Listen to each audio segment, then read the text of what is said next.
Good afternoon, everyone, and thank you for joining us again here to share how we're doing serving Oregonians, some of the real progress that we're making, some of the challenges that we're still facing. We know that there are still challenges and that a lot of people are still waiting for their benefits and that it's an increasingly desperate situation. And that's why we're increasingly focused on doing everything we can to get them their benefits as quickly as possible.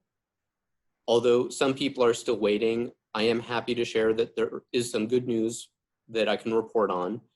We talked about the Focus PUA goal that we had several weeks ago, where our goal was to process the 70,000 pandemic unemployment assistance applications that we had when we started Focus PUA that had not yet been processed. And our goal was to get that done by August 8th.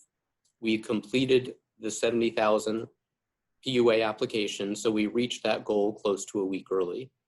We're hoping that more and more people are feeling the relief of receiving their benefits and that the new online PUA application form is also helping people to get those benefits more quickly.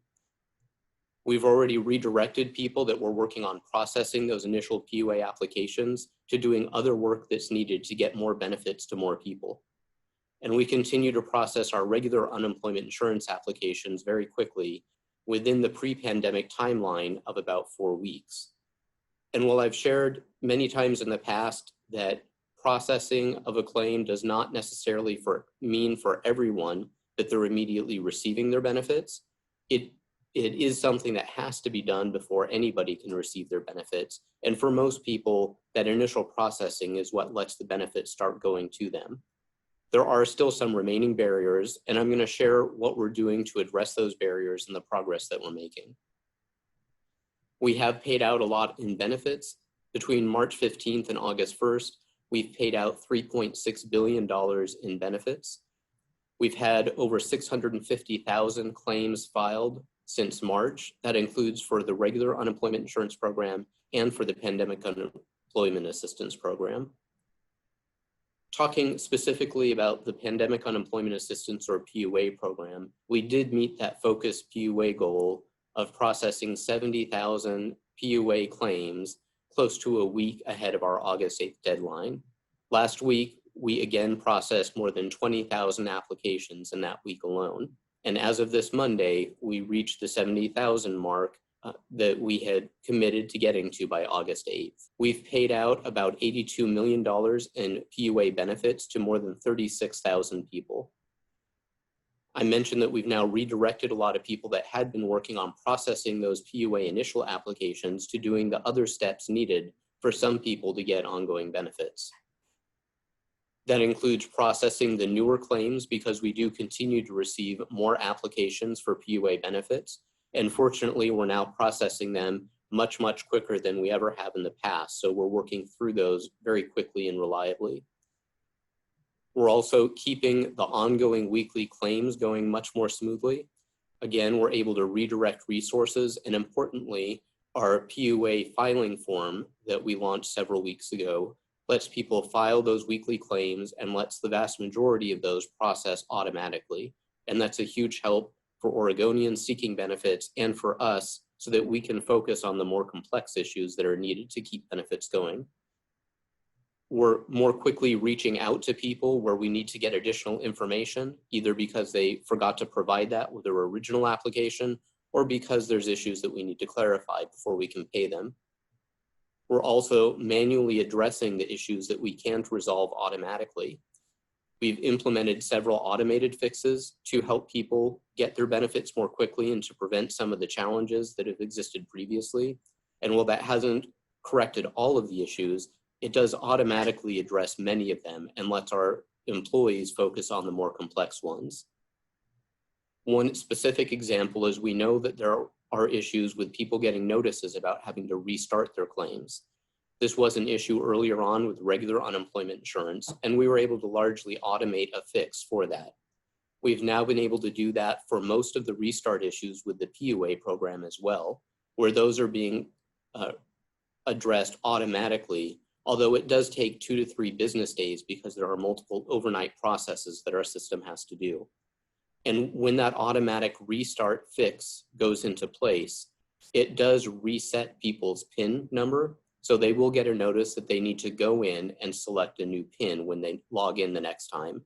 But for most people now, that restart issue will be resolved automatically if they wait a couple of business days. For the few cases where it doesn't, they can continue to contact us using our Contact Us form to let us know, and our staff will then manually fix that as quickly as possible. I shared that recently we received US Department of Labor guidance that provided more flexibility for states on how people report their earnings each week when they're seeking PUA benefits.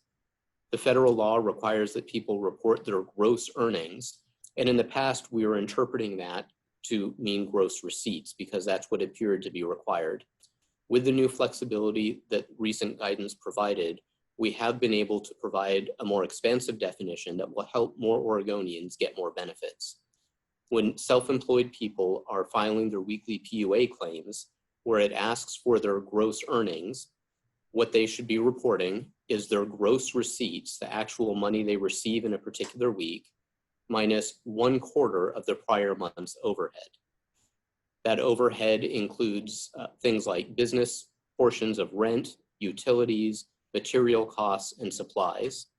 By taking the prior month's expenses and dividing it by 4, that evens out those expenses so that there's a more predictable flow and more accurately reflects that businesses have some overhead costs that can't all be attributed to a particular week. We're getting guidance out publicly to people about how to report, but from this point on, when people are reporting their gross earnings, they should use this new definition. And we hope by the end of next week to have a process in place for people to seek retroactive adjustments for the prior weeks where they have reported differently, but this new definition will allow them to receive additional benefits. It will still take us some time to process those retroactive payments, but that's something that we want to get out there as quickly as possible because we know many self-employed people have been looking for this change. For regular unemployment insurance, the processing of initial claims is going very smoothly. We've received a record number. Between March 15th and August 1st, we received almost 540,000 claims for regular benefits. Last year, during that same time period, it was about 57,000. Of the 540,000 almost claims that have been filed, we have just over 1,000 that have not yet been processed.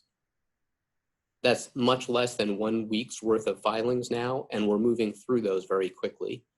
In fact, the oldest of those claims that hasn't yet been processed, including the very complex ones that involve multi-state wages, was filed on July 21st. So we're doing that initial processing very quickly, as quick as we were before the pandemic began.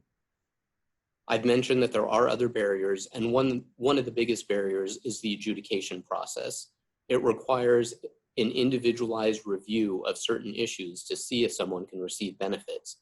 That's more time consuming, and it takes more time for our employees to gain the expertise and training to do that work.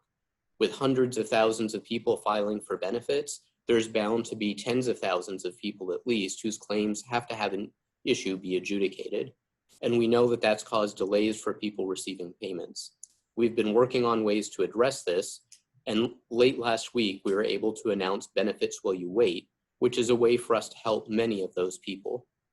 This will help people who applied for regular unemployment insurance, but who have something on their claim that requires us to do that adjudication review. They need to be unemployed due to COVID-19 and likely be eligible for pandemic unemployment assistance if they're not going to be able to receive regular unemployment. For that large group of people, we know that they are ultimately going to be eligible for benefits. It's just a matter of determining whether it's benefits under the regular unemployment program or under the PUA program. And this new approach of Benefits While You Wait will let us pay them benefits while we do the required adjudication process to determine which program they ultimately will get those benefits from. So while there's still a wait period, people will receive benefits while they're waiting for that process to complete. We're proactively reaching out to people who may be able to benefit from this and telling them if we need any additional information or if they need to take any other action. People do not need to call us about this. If they may be able to be helped, we'll be reaching out in multiple ways to let them know so that if they can benefit from this, we'll be able to get them those benefits as quickly as possible. We continue to pay out record amounts of work-share benefits. Since the pandemic began, we've paid about $40 million in work-share benefits alone. We have close to 1,500 employers with work-share plans covering almost 58,000 people. When we receive a new work-share application, we're processing those very quickly. It's still about 8 weeks for some of those initial applications before we get the first payments made to people, but that gap is closing and we're processing those claims more quickly. I talked last week about the end of the Federal Pandemic Unemployment Compensation, or FPUC program, that provided the additional $600 per week in benefits. That program has officially ended, and this is going to weigh very heavily on Oregonians. It certainly weighs heavily on our minds.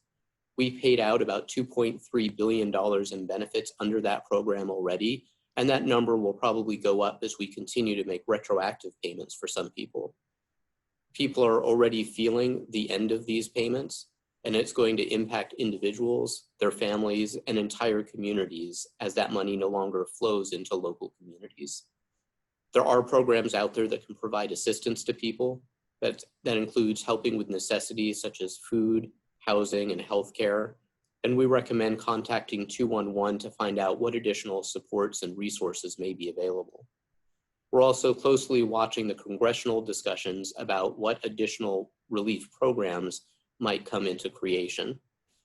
We're urging a quick passage of a new program that will provide assistance to Oregonians and to people throughout the country, and a program that Oregon and all other states will be able to implement quickly.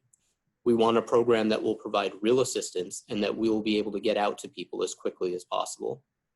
I do want to point out and emphasize that if people are eligible for benefits for the weeks of March 29th through July 25th, the time period covered by that FPUC program, they will still receive those additional $600 payments for those weeks when we pay them. We're continuing to work with our congressional delegation and the governor's office to provide as much information as possible about what we would be able to implement quickly to help Oregonians as quickly as possible. And certainly as soon as any federal legislation passes, we'll be working to understand how quickly we can get that assistance to people and providing updates on our public website. We've been talking since the beginning of the pandemic about our staffing levels and how one of the key things needed to get people their benefits is having enough employees here to handle the never before seen volume of claims being filed, and time for those employees to gain the expertise and experience to handle huge numbers of claims and increasingly complex ones as we get more and more benefit programs. We've increased our staffing dramatically. We have well over 1,000 people processing claims throughout the agency, about 450 that are focused on pandemic unemployment assistance claims, well over 500 that are working on regular unemployment insurance claims, close to 80 that are working on work-share claims. And in addition to those, we also have over 225 adjudicators, many times the approximately 80 that we have when we first started the pandemic, and we're continuing to hire even more. Besides the hiring, we're also doing a lot of work to continue the cross-training of these employees.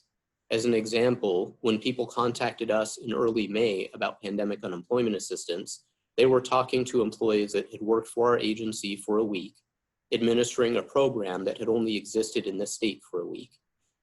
Those people have learned quickly, they've gained experience, and we've been continuing to cross-train people into more and more programs so that more people can answer questions and resolve issues, regardless of which unemployment-related program the benefits might be paid under. We're continuing to provide more public-facing information to help people as programs change and as our processes change. Tomorrow at 1 p.m., we'll be hosting another PUA webinar that will be talking about benefits while you wait, and also about the change I mentioned earlier about how people should report their gross earnings when they're self-employed and filing weekly PUA claims. There's a link to register on our social media channels, and this webinar will also be simultaneously interpreted into Spanish, Vietnamese, and Russian. We've hosted a total of 8 webinars, as well as participating in webinars hosted by others, and we'll continue to do this. Recordings of the webinars that we hosted can be found on our website unemployment.oregon.gov. We know that people are still having a hard time getting through on our telephone lines. We continue to add capacity and to troubleshoot with our vendors when there are issues that we can't resolve immediately. We're adding more capacity. We're doing it at a measured pace because when we tried to do it more quickly, our vendors weren't able to avoid some severe problems that temporarily caused the system to be unavailable. The phone system is stabilized and we are continuing to increase capacity.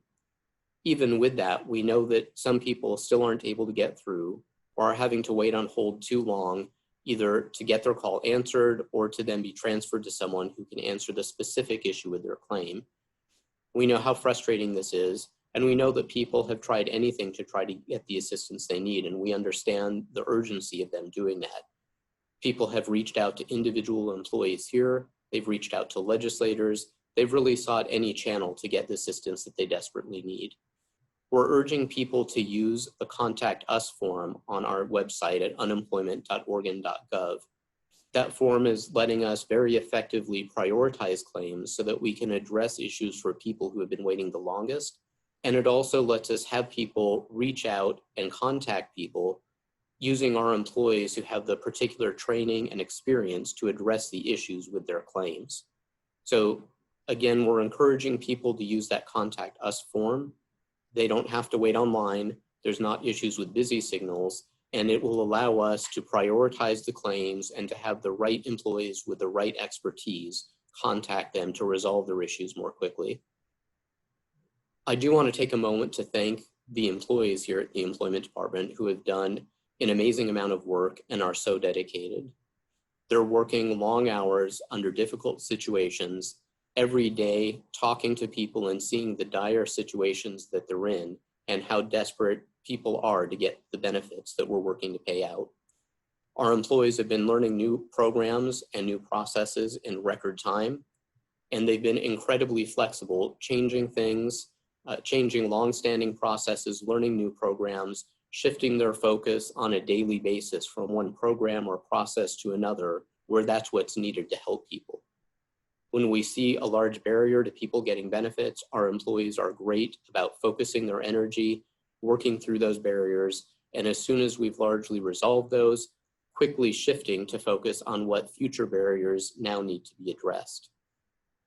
Our employees are committed to helping Oregonians, and I and the managers here are all committed to helping all of our employees be safe, be healthy, and have the resources they need to help everyone who's relying on us. People really are the key to us getting benefits to everyone.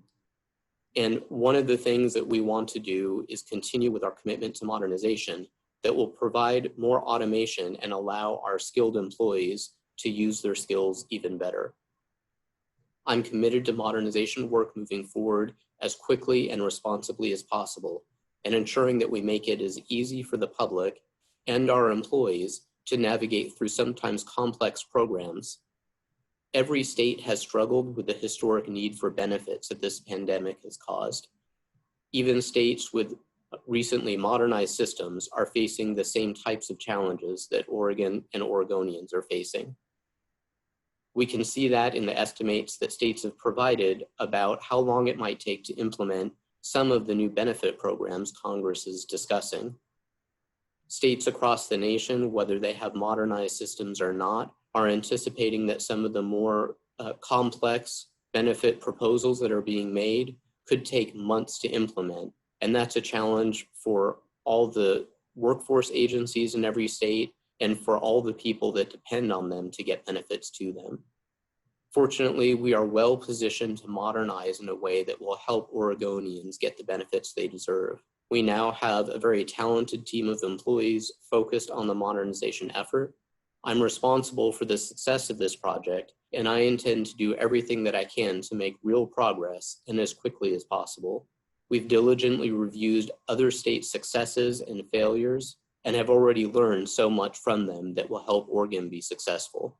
I'm committed to this vital work being completed successfully so we can provide long-term benefits to Oregonians. We continue to recognize that as we work through some barriers to people getting benefits, we see barriers farther ahead. We reach the peak of one mountain only to see that there are more hills ahead of us. Fortunately, we're becoming better at working through those challenges, and the challenges that remain are smaller, and we're able to get through them much more quickly. We hope that Congress will soon pass additional legislation that will provide more desperately needed relief for Oregonians, and that they will pass it in a way that it can be implemented quickly. We're constantly reminded that working in the middle of a pandemic is a challenge for everyone, and the urgency and importance of keeping our employees safe so that they can help everyone relying on us. There are a lot of people still waiting for us. They're still waiting for benefits, and we're doing everything that we can to get them their benefits as quickly as possible. We do feel that we've turned a corner, and that while we still have a lot of work to do, we're getting there, and we're getting there more quickly than we were before. We're here for Oregonians and committed to helping all of them, and we're moving in the right direction and have more positive momentum as we do that. Thank you. Thank you, David. Just a reminder, we have now opened up the lines for Q&A, so please, if you have not muted yourselves, please be sure to do so. I would like to open up the Q&A to start with Jake Thomas with Salem Reporter. Please go ahead, Jake. Yeah, hi. Sorry, I was talking to somebody locally in Salem who's having trouble with their benefits. They said they applied for the self-employed PUA benefit, but it sounds like they got mixed up and they've been getting letters saying that they're in normal traditional unemployment benefits. I was wondering if you had any idea of what might be going on with their claim. Sure, that's been one of the challenges that we've faced and that people seeking benefits have faced, is that these programs are complicated. Even if someone is currently self-employed, if they now or within the past year or so have worked in kind of traditional employment that is covered by the regular unemployment assistance program, they may be eligible for regular unemployment benefits. Federal law, which created the PUA program, requires us to first examine each PUA application to see if that person is eligible for regular benefits. And if they are, we have to pay them benefits under the regular unemployment program, not under PUA. Additionally, every time there's a change in calendar quarters, we have to re-examine each of those claims to determine if someone that couldn't get regular unemployment benefits before is now able to, based on some more earnings potentially being looked at, to see if they're eligible for regular benefits. So we are seeing people that either have both self-employment and traditional employee earnings, and they believe that they would be eligible for PUA, but they really have enough employee earnings to get regular benefits. We also are seeing some people that can get PUA benefits for some periods of time, but regular unemployment for other periods.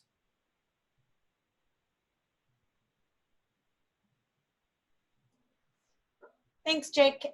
Next, Lindsay Nadrich with Coin. Please go ahead, Lindsay. Hey, thanks, David. I spoke to two people today. One drives for Uber, one drives for Lyft. Neither one has had benefits. They initially applied for regular, then thought they were supposed to apply for PUA. Now we're hearing, at least for Lyft, they're supposed to apply for regular benefits. One lady even got a denial letter for PUA. What should somebody in that situation do? There's a lot of frustration with the fact that they couldn't get a clear answer, and now here we're in August and they've been trying to get benefits since March. What should they do? So for people in that situation, the best advice is that they should submit something through the Contact Us form if they've been waiting that long. That will let us prioritize it, look at their claim. There are a lot of individual differences between claims, but if we have their earnings, we can look at what they earned and determine whether it's enough to qualify them under the regular unemployment insurance program. So again, we are prioritizing them based on people who have been waiting the longest, and contacting us through that Contact Us form is the best way for them to let us know that there's someone who we absolutely need to prioritize. And if I could ask one more question. So you said you're doing now benefits while you wait. This is something like people have been asking for since the beginning because it's just been such a long time. Why do it now, and why are you able to do that now but you weren't before? Sure, people have essentially been asking from the moment the pandemic started can't you just pay people benefits now and worry about whether they're eligible later? And that's something that federal law clearly does not allow. Doing that would not be consistent with the federal programs, and it normally is not permitted under regular unemployment insurance either. The difference is that partway through the pandemic, additional benefit programs were created like PUA. We now are able to identify large groups of people who we do know will be eligible for benefits under one of those two programs. So we're no longer deciding whether the person is going to get benefits or not. The adjudication in those cases will really be deciding whether the benefits they receive will be under regular unemployment or under PUA. So that is a completely new approach, something that wasn't possible until some of those new programs were created. And even once it may have been legally permitted, for instance, until the end of April, the PUA program wasn't operational in Oregon. And it's really been the last several weeks before we've gotten that working more smoothly than it has been. So trying to roll this out when we still had, for example, 70,000 unprocessed PUA claims would really just have been creating another pile of work that would have delayed a lot of people. Now that we've worked through the initial processing for so many claims and we're doing that very quickly, we're in a position to be able to help people that are waiting for the adjudication process. Thanks, Lindsay. Thank you. And Next, can people mute their phones? I'm sorry. There's two phone lines that keep taking over David on the screen.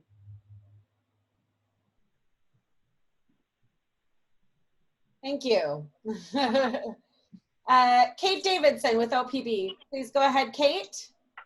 Yeah, thanks for the question. So I wanted to ask if, I know you've had increased communication with lawmakers and that legislators have been hearing a lot from constituents who are having problems with unemployment.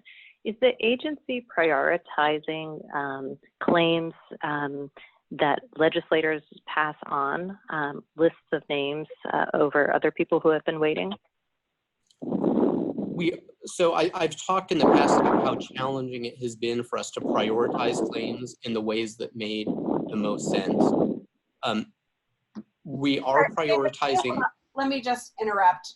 Somebody still needs to mute their lines. There's you hear pretty heavy breathing. Thank you. So we're not prioritizing people who contact a legislator over people in a similar situation whose claims we look at, either just because we've gotten to that claim or because they contact us directly or through some other route. What we're able to do now is to prioritize based on people who have been waiting the longest in a much more refined way than we were before.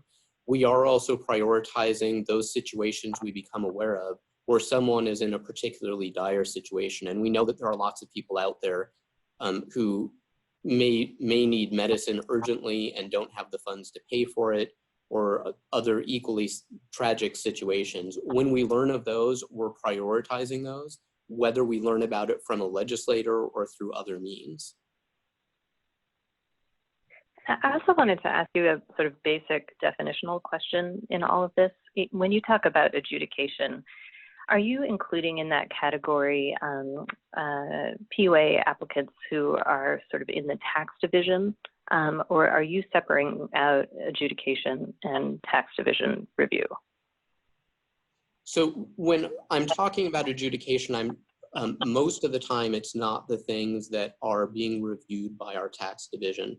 Most of the work that our tax division is doing is when we do have people, for instance, who have filed a claim and they have earnings that may not have shown up in employer wage reporting to us. They're doing the required investigation to see if people have enough wages to be eligible for regular unemployment or for PUA. They're doing a lot of work now also when people provide us information about their earnings to determine whether those earnings were from someone being an independent contractor under the legal test in Oregon, or whether it's employment, because that can make a big difference as to which program they're in. Those can take time. Our tax department is also looking at increasing the weekly benefit amounts for people on PUA who have submitted prior earnings information. The vast majority of the adjudication issues are different. It's looking at other issues such as whether someone quit a job or was fired from a job for a reason that would disqualify them from benefits. If they turn down a job, whether the circumstances disqualify them from benefits, whether they meet the ongoing weekly eligibility requirements, and whether the special provisions that apply to school employees might prevent them from getting benefits for particular weeks. So it's largely separate bodies of work that I'm talking about. Okay, thank you.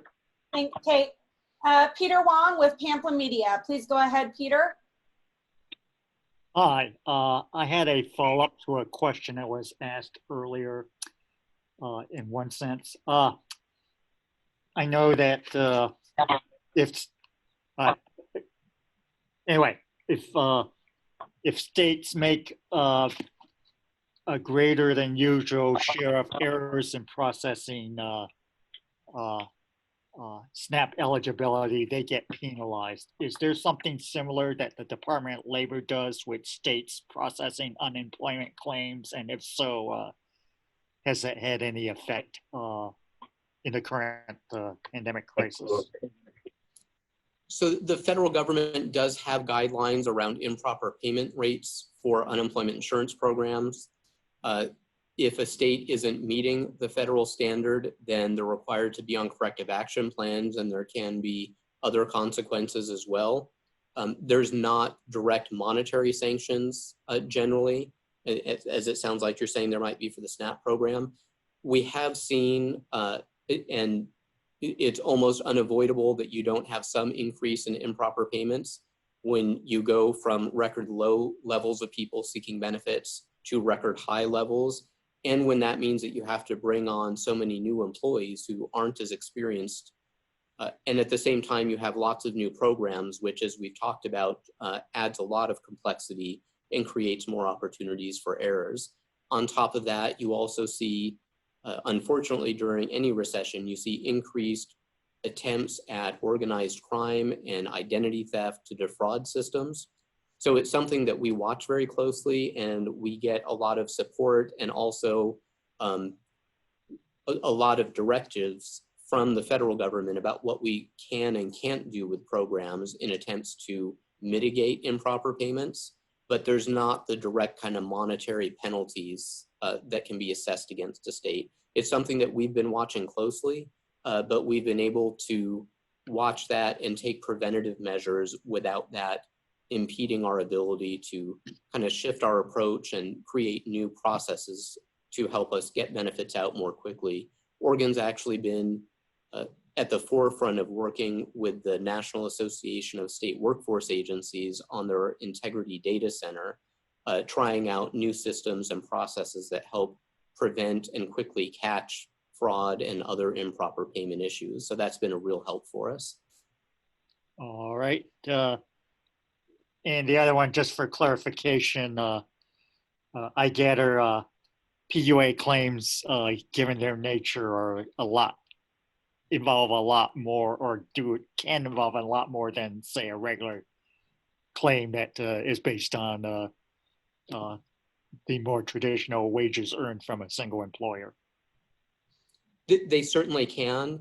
Kind of at a starting point, we have to do everything for a PUA application that we do for a regular unemployment application to first see if the person's eligible for regular unemployment. And we do see a lot more complex situations because the PUA program covers a wide range of people and circumstances. So we have people that have both traditional wages and self-employment earnings. We do have a lot more cases that require that review I mentioned in response to Kate's question, to determine whether someone meets the legal definition in Oregon of being an independent contractor. And that can be a very fact-specific review that has to take place. So they do tend to be more complicated. Okay, thank you. Thanks, Peter. Bill Poehler with Statesman Journal. Please go ahead, Bill. Yeah, hi, David. So nationally, we've seen some of the a second wave of unemployment claims, and now that Umatilla County's been rolled back, and we're seeing a little bit of that here. Have we seen any rise in unemployment claims week to week, and how is the department poised to be able to handle that with the number of claims, that existing claims that are there? So we're certainly seeing fluctuations. I mentioned that we're down significantly, that although we're receiving thousands of claims per week, we have just about 1,000 that haven't yet been processed. So we're seeing fluctuations, and it's quite likely that as local areas have to tighten the measures to prevent further spread of the coronavirus, that we will see additional claims being filed. In Oregon and nationally, we're also seeing some of what had been temporary layoffs turning into permanent layoffs, and that can kind of change a little bit the work that we're doing. So we're anticipating that there may well be some small spikes. The spikes that we see, we're not anticipating to be anywhere near the types of increases that we saw as this pandemic began. So even when we've seen small increases in the number of claims filed, we're still staying well below where we were at the peak of the filing. And we've increased our staffing and changed our processes and gained experience so much that it would really take a massive increase in new claims to kind of derail the progress that we're making. We're working through those claims so much more quickly now that even regional fluctuations or even statewide minor fluctuations wouldn't have too much impact on our ability to keep processing claims. Great, thank you.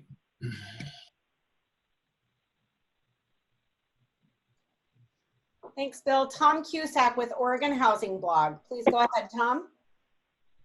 Great, thanks. I do have a question about the amount of unemployment insurance during the month of July. I look back and your reports show $1 billion of unemployment insurance in June. And based on what you said today, it was $3.6 billion to date. I think that's another $1 billion month. Does that sound right? I don't have those numbers in front of me, so I'm hesitant to say. I know that we're still paying out a lot of benefits. And part of that is also that as we're gaining good ground, getting caught up on people who have been waiting, some of the benefits that we're paying out, we might pay someone who's been waiting several weeks, so we're paying them multiple weeks of benefits. So what you said doesn't sound way off to me, but I don't have the numbers in front of me to validate that. Okay, and well, one follow-up question related to WorkShare, and it kind of gets to the issue of claims. When I looked at last week's report, I think that there was a pretty significant drop-off in continuing claims, something like 46,000 to 31,000. But you said today, I believe, that there's 58,000 people that are in approved WorkShare plans. With the drop-off in FPUC, do you anticipate there's going to be a significant drop-off in WorkShare claims after July 25th? You know, that's a good question. On the data, the WorkShare data relies a lot on the manual work that our employees have to do to get claims entered. So just wanted to share that for context when you're looking at those numbers. In terms of anticipating a decrease in WorkShare usage, it's really hard to say. Certainly that has been an incentive for some employers to use WorkShare to where it's less of an impact on their workers as they've not been able to work full time. We also know that because of the CARES Act providing federal funding for WorkShare benefits, even without the additional $600, there's some real benefit to workers and workers for the WorkShare program. So I wouldn't be surprised if there's a decline, but with so many new provisions about WorkShare and the CARES Act, it's really hard to predict.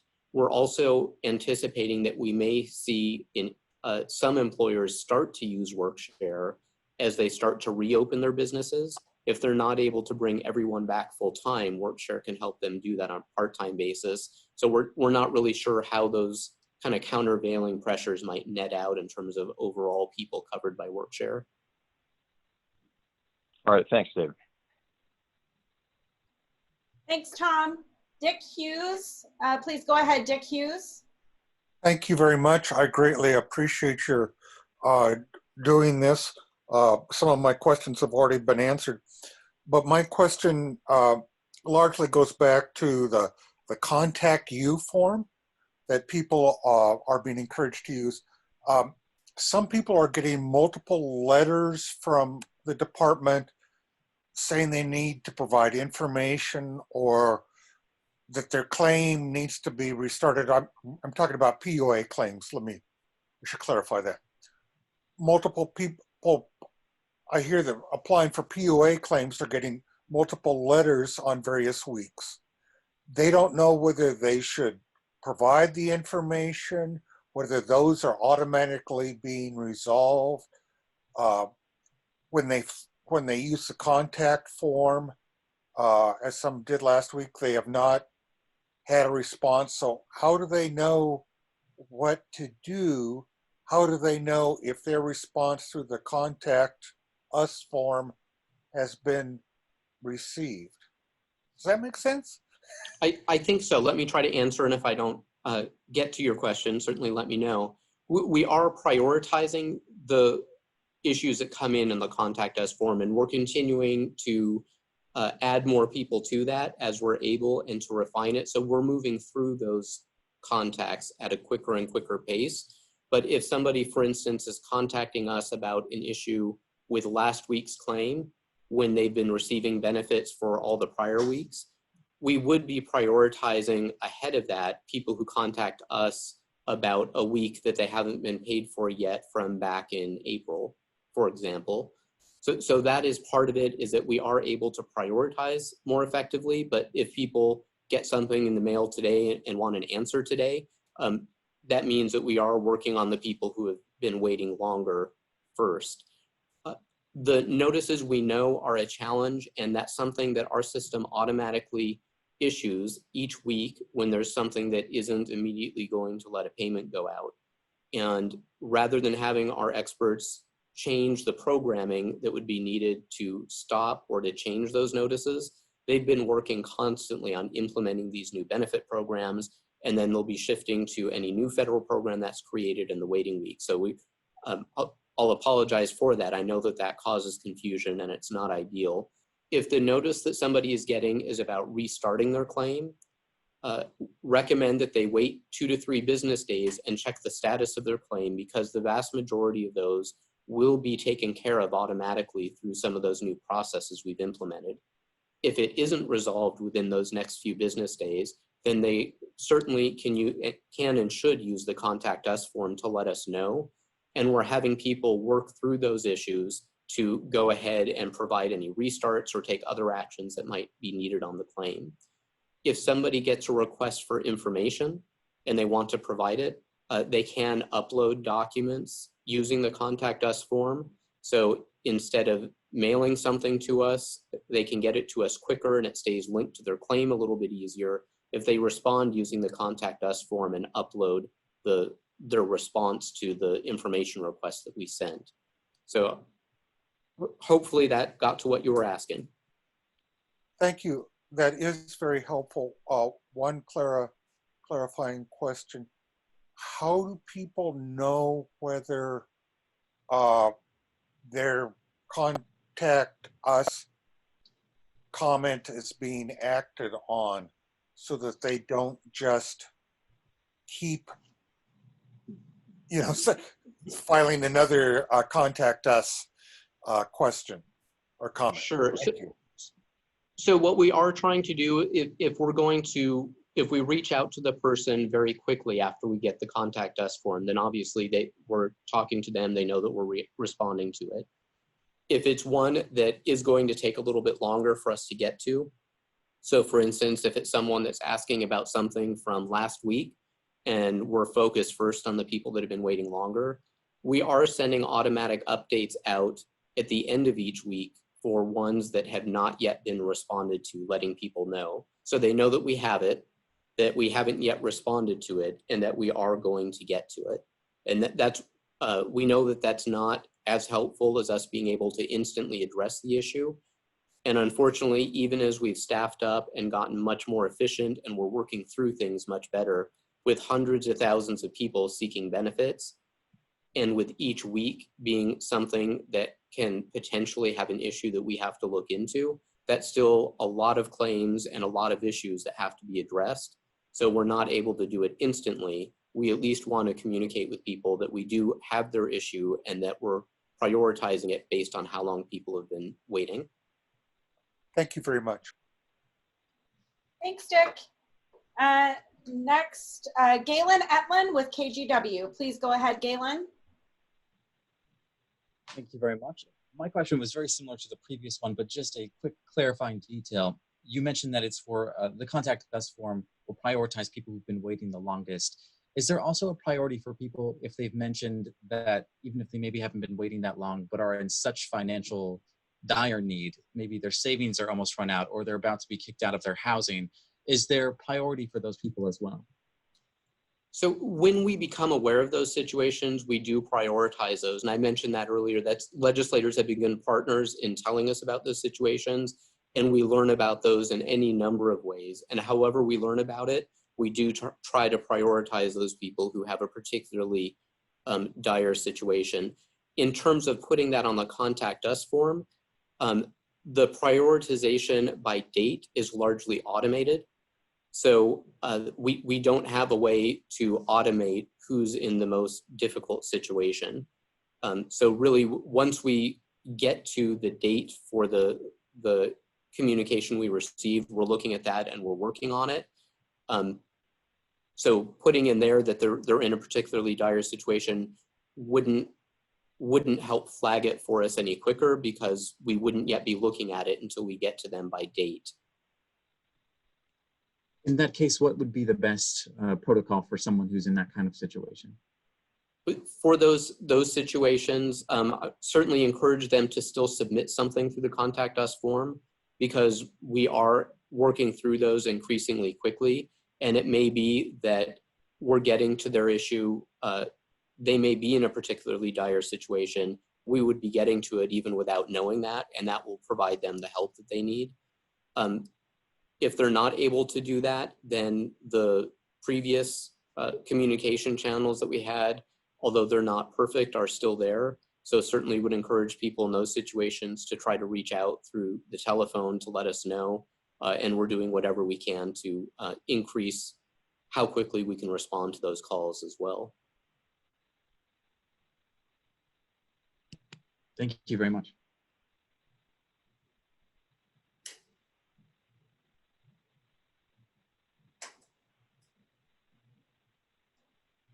Thanks. Keaton Thomas with K2. Please go ahead, Keaton. Hey, David. Thanks for the ability to ask questions. I guess first, now that we are in August and it's been so long, is the extension program been easy to implement when people run out of their benefits the first time and would need the extension from the CARES Act? Have there been hiccups in that? Basically, just how easy is it for someone to move on to the federal extension? And let me just ask Keaton, because there are multiple extension programs. Are you talking about the PEUC, the Pandemic Emergency Unemployment Compensation Program? Mm-hmm. Yes. Okay. So we have had some challenges. Most of those were due to trying to stand up all of these new programs at the same time, and they all kind of relate to each other. So a change in eligibility for one program or how one's administered can impact another. The PEUC program was another one that I believe it was on the eve of us going live with having that available for people. We received additional guidance from the US Department of Labor that they issued that required us to go back and change. And we continue to periodically get additional guidance on all of these federal programs. So there certainly are challenges with each of them. With the PEUC one, it does still require some manual work for most claims to be transitioned over. And similar to something I mentioned earlier about the pandemic unemployment assistance, once someone is on that PEUC claim, we're required every time the calendar quarter changes to re-examine their claim to see if they are now eligible for some other type of benefit program. So that's certainly a body of work. We are doing some additional work that's ongoing right now to try to automate more of that. And one of the things that has become better and better as we've gone along is as we get, I mentioned earlier kind of the analogy of climbing over the mountains. As we get over each prior mountain, we have more and more people that are there to help get over the subsequent ones. So it's a smaller number of people that are moving on to each extension program than we had initially filing. And with the initial processing of claims so much better under control and so many more employees that have gained a lot more training, we're able to focus the energies there. So it's still not a completely seamless transition for everyone, but we're continuing to make progress on making it happen in a more automated way and more quickly, even when it's a claim that does require some manual intervention. And then I also wanted to ask again about modernization. And this time, I think the Oregonian wrote about it this morning, and I'm just reading it now today, is this report from the Legislative Fiscal Office as it relates to some of the challenges with the modernization over the past decade or so. And I guess my question is, I noticed that they said that there was quite a bit of recent staff turnover of something like 4 key positions when it comes to modernization. So is losing some of those staffers going to jeopardize, the actual date at which modernization will be done? And can you give us an idea of when you would expect modernization to be done at this point? So in terms of whether the staff turnover raises a question in my mind about whether we'll meet the timeline, no, it doesn't. There's always some turnover, and certainly with a long, complex project, you expect some of that over the life of the project. I'm actually feeling increasingly confident as our team continues to work together and as they bring new, highly skilled people into the team. I'm increasingly confident about our ability to move through this in a really successful way. In terms of a date when we'll be done, I can't give you a definite date, and part of that is because the timing and the sequencing of how the work is done really depends on which vendor and what solution and development methodology they have. And that's something that really doesn't start to get nailed down with more definite times until we're negotiating with the vendor about the contract and when we'll be doing what body of work and when we expect to have what parts of the systems go live. The information that we've published before is that for the overall modernization program, we anticipate having all of it be live by 2025. That includes all of the payroll tax parts of unemployment insurance and everything to pay the benefits under all of those programs. And I'm still confident that we can meet that deadline. We're, of course, continuing to look at the impact of the pandemic because that is something that I think is impacting every state just because of the workload on the agencies and some diversion early on of some key resources to help stand up new benefit programs. So we're working closely with our oversight partners as we get new people on. We work on our staffing and all of the other plans, but I'm still feeling confident about us staying on track with the modernization program. We have the funds there to do it. We've done a lot of really good work to have a well-structured contract with a vendor that will get the ultimate solution that we want, so that we're not just getting it done on that time frame, but that when we're done, we have a successful modernization. I think I've shared before, what we're absolutely committed to avoiding is rushing through a project or feeling pressure to skip essential steps and ending up having spent that public money and then ending up with a program that doesn't adequately serve everyone that depends on it. Thanks. Thanks, Keaton. Jeff Manning with the Oregonian. Please go ahead, Jeff.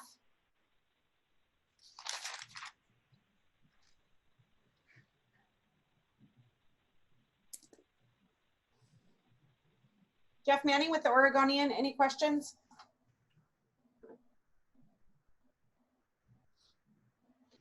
Next, Drew Reeves with KPTV. Please go ahead, Drew. Hi, yeah. We had heard from a Portland Public School employee who says that she and several other employees have not received any of their unemployment benefits since they were furloughed. I'm just curious if you know of any issue in getting the payments to PPS employees, those furloughed employees, and if you would have any advice for employees who find themselves in that situation. So I can't talk about individual workers or individual employers that they might work for, but I can talk about something that's required under federal and state unemployment insurance laws. And there's some particularly complex laws that deal with people who work for educational institutions. And it requires that adjudication process for them during school break periods. So that is an additional body of work that we're having to do. And it's something that we're focused on streamlining as much as possible because it's a much larger body of work now because the pandemic has caused more uncertainty about the future and a lot more school employees to be seeking benefits. Again, I'm not talking specifically about any particular employer or worker, but that is something that every break period, even during non-recessionary times, we're required to look at each claim of each educational employee to see if their benefits can continue during school breaks.